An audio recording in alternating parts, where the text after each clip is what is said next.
നമ്മുടെ രവിയുടെ തല ആരെ തല്ലി പൊളിച്ചെന്ന് പറഞ്ഞിട്ടില്ല. അതെ, ആള് വെള്ളം അടിച്ചിട്ട് നല്ലവരായിട്ട് തല്ലു പിടിക്കാൻ പോയിട്ടോ.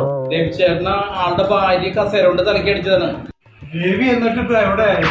രവിചേട്ടൻ ഇപ്പൊ ഹോസ്പിറ്റലിലാണ്. ആളുടെ തലയ്ക്ക് ഒരു 5-6 സ്റ്റിച്ച് ഉണ്ട്. നമുക്കൊരു കാര്യം ചെയ്യാം, ആളുടെ ഭാര്യയുടെ അടുത്ത് ഒന്ന് ചോദിക്കാം എന്താ പ്രശ്നം. ചേട്ടാ, സത്യത്തിന് ചേട്ടൻ എന്താ പറ്റിയേ? ഒന്നും പറയണ്ട മോനെ, ഇവിടെ ഒരു ഭദ്രകാളിയുണ്ട്. അവളെ എന്നെ കസേരണ്ട് തലക്കിട്ടടിച്ചു.